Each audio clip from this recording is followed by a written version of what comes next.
Hello, everybody, and happy to see you again. I wanted to say something today about study skills, since many of you have requested something along that line, and it seems appropriate since we're into September, which is basically, at least in the United States anyway, an unofficial or official, rather, I guess I should say, beginning of this new school year.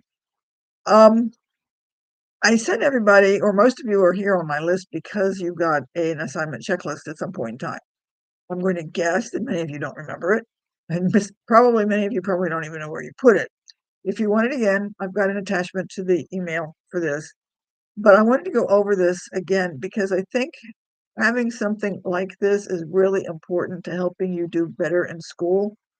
Because from what I've experienced over the course of time, most students approach their assignments, to put it nicely, randomly.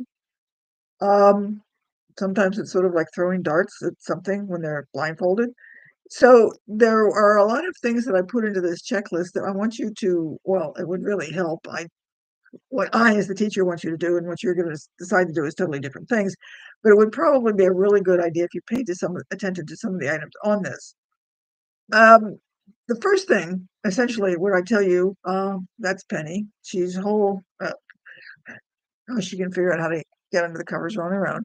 Um, when you get an assignment, whether it's going to be a paper or they're telling you to do something, what I've experienced, now I'm not saying necessarily that you've done it, but this is what I've seen other people do, is most people basically approach the idea of, oh, okay, she's giving an assignment, that's nice, and go off and do other things, and they're mentally elsewhere.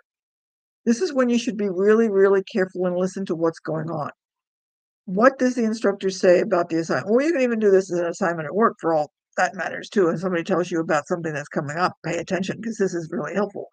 Listen to exactly what the instructor's saying. Write down all the details you can. Is there a handout? Are they giving you something specific that's giving you some of the instructions? And if they do, keep this, treasure this, do not lose this. If you have a syllabus, I would strongly suggest you pull it out and read it if you still remember where it is. Not all syllabi are going to be exceptionally helpful, and I will grant that. Some of them are sort of not even worth the paper they're written on. However, on some syllabi, you will see some instructions that the instructor's given you about that class. Maybe they want standard fonts for the instructor on the paper. Maybe there's a minimum word count or some such thing like that. Everything's going to depend on the instructor in the class. But go over that to see if there's some fine print on that syllabus about how assignments are supposed to be done. Because what happens and what I've experienced in many, many cases is students turn in an assignment. I grade them based on what they're supposed to do, and then they come back and says, I didn't know it. And then I have to pull out the instructions. And I said, did you read this? Everybody swears up and down I changed it after I gave them the assignment. And it's like, no, this has been this way since the first day of class. So read to see if there's anything there.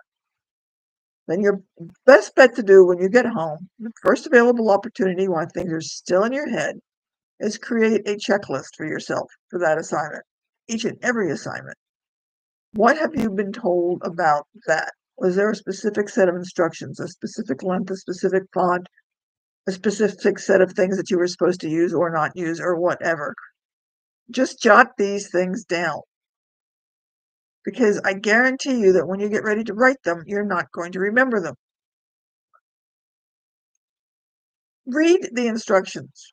I know this sounds really strange, really, really, really strange because that's obvious, but I guarantee students do not read the instructions. People don't read the instructions. I don't read the instructions. I get semi-embarrassed sometimes when I see something and somebody sends me an email, asks me to do something, and it turns out that I didn't read the instructions. Now I don't go in to tell them that, gee, I tell my students to do that, but there are times that I don't see the instructions, and I admit that. But I've also known from the experience of being an instructor that students don't read the instructions. Because I have, when I was in a face-to-face classroom, we had a whiteboard. I would put instructions on the board and put arrows, just about everything would stand in my head. I would circle things. I put multiple colors on there. I'd have everything pointing to a specific set of things, whatever I wanted them to do.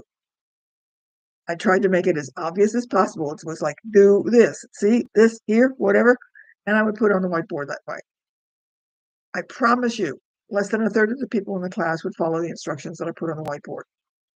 When I do an online class, I will do as much as possible. I put on my slides, I've got arrows, I will stand on my head, I will say something to the effect of, okay, everybody, if you're not here, come back to me, listen to what I'm saying now, listen to what I'm saying now, and then proceed to go on and give them a set of instructions. And I guarantee you that at least half of them won't follow through with the instructions. Read the instructions, put them on the checklist. Make sure you know exactly what it is that you're supposed to do. Do not assume.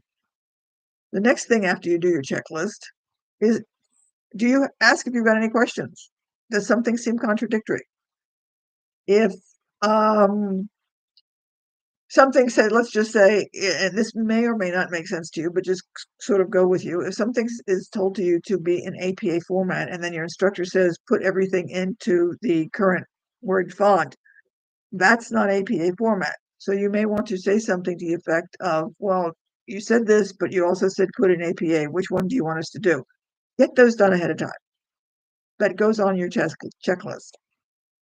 You want all of those details done and on a checklist before you ever start doing the assignment.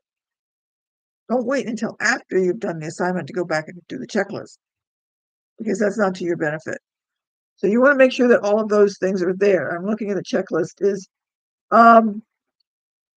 Do you have a grading rubric? Some assignments will give you, or some instructors will give you grading rubrics that go along with that rubric.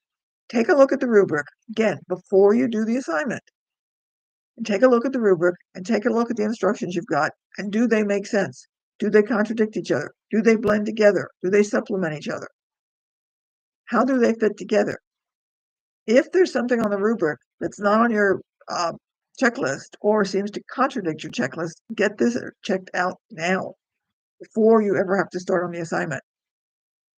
You don't want to wait until, the night before you're doing the paper, which is what many of you may do, and then figure out that you can't tell which one you're supposed to do. Find that out ahead of time and make notes about it. To say the old scout, be prepared. Get all of this stuff down and on a checklist, on a piece of paper that you can do. If you've got a series of assignments for one particular class, you may notice over the course of time that certain things are going to be similar. Let's say the font size or how many words you're going to have in your paper or whatever. So create your own checklist of the standard things that your instructor is going to want for those particular assignments. Many of those are going to come off the syllabus. But somewhere along the line, you need to have some kind of, well, you don't need to have it, but it would really, really help if you did, because you could manage to pass, perhaps could be if you don't have it, but it helps you if you know ahead of time what your parameters are. Then take a look at what's going on and make sure you understand what it is that you're supposed to do. Now, I've got one here on the checklist. Did you read the instructions for the assignment early in the week before you started writing?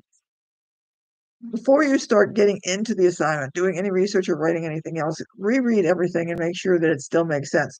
So here, which I didn't make clear now, is just you got the assignment, let's just say 2 weeks ago. You're going to start working on it this weekend.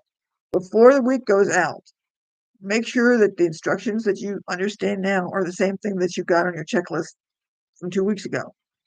If something now seems contradictory, if you seem to have forgotten something, check that out now. Clarify that before the week's out when you start writing it. Because you've got a 50-50 chance that when you're writing it over the weekend and can't get in contact with anybody, that you may go in the wrong direction. You don't want to do that, especially if you've got the access to the information and you can check it out.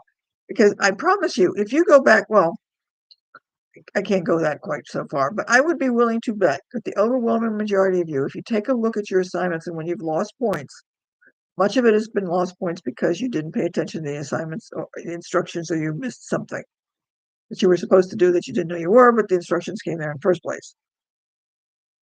As an instructor, I can guarantee that that's the majority of where the points are when students lose them, because when I grade the assignments, in many cases, I go back and say, you didn't do this, or a copy part of the instructions or a copy part of the rubrics that they didn't do. And in many cases, I'm doing fun and APA assignments in which everybody's afraid of the writing and the grammar and everything else like that. And 9 times out of 10, it's not the APA that they mess up.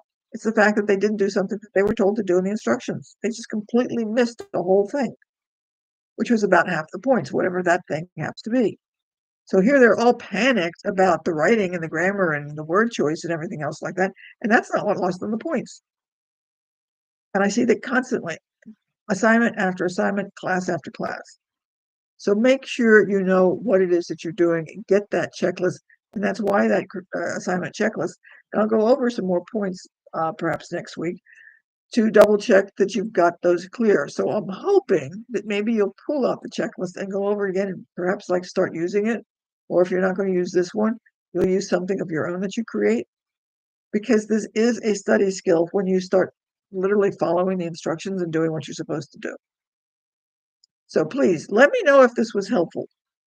I'm hoping it is, especially since it's the beginning of the year, but please let me know if you found this helpful and useful, or if you have any questions about this.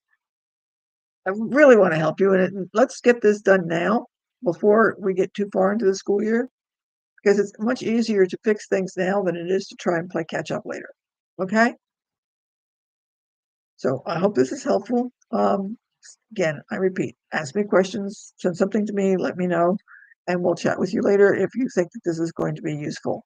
So this is Valerie out, and we'll see you later.